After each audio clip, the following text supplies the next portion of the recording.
The statement of cash flows is divided into 3 sections, or we can refer to them as buckets.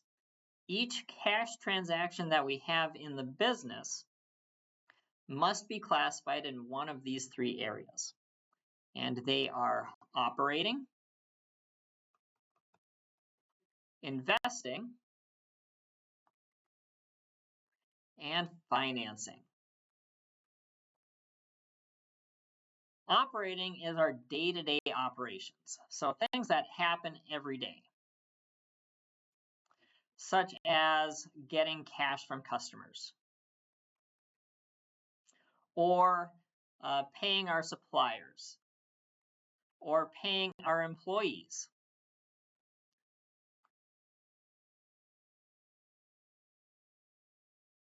Buying inventory or supplies, or any of the myriad other number of things that we do on a day-to-day basis. Investing has the transactions for our property, plant, and equipment.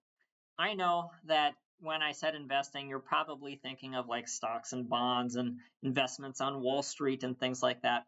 They do go on in this bucket, but most of the transactions in here are property, plant, and equipment. Meaning, for example, what if I bought a piece of equipment, bought a vehicle, sold a piece of land that I wasn't using anymore?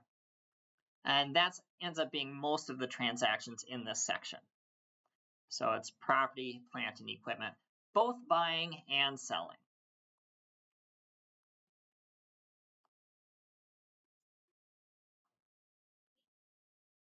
And you might be wondering now, well, how are those things investing? How is buying property, plant, and equipment investing? How is selling that part of investing activities? The question really is, who are you investing in? And you are investing in yourself. So if you are buying equipment, it shows that you are investing in your business. Or if you're buying a building, you're investing in your business. So you're investing in yourself, and those transactions go in the investing section on the statement of cash flows. Finally, we have the financing category. And to explain this one, I usually ask, there are 2 places that we can get cash to start a business.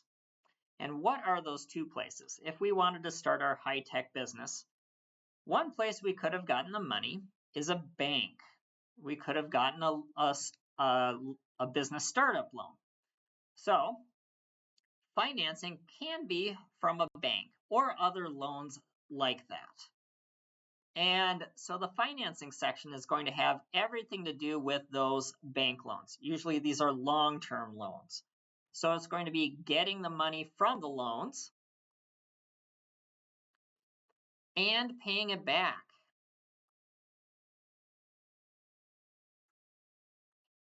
The other source of financing for a startup business is getting it directly from the owners themselves.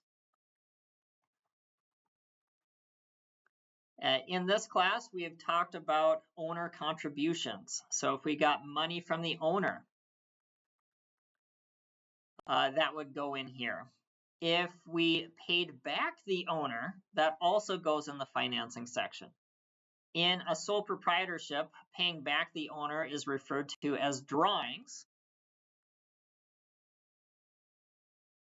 If we're a corporation, our owner contributions are also often in common stock. Now, we need to know these terms because the chapter we're looking at uses the corporation terminology rather than the sole proprietorship terminology. It works the same way, though. So owner contributions, whether it's called an owner contribution or common stock, meaning issuing stock, or if we call them drawings or dividends, they all go in the financing section. All right, so those are our 3 buckets: operating, investing, financing. And every cash transaction needs to go into one of these 3 buckets. Now, notice I emphasized cash transaction. The statement of cash flows only has cash transactions. There are some transactions that do not involve cash, even though it seems like it would fall into one of these three buckets. For example, often we will buy equipment or a building with a loan. There is no cash in that transaction, therefore, it does not go on the statement of cash flows.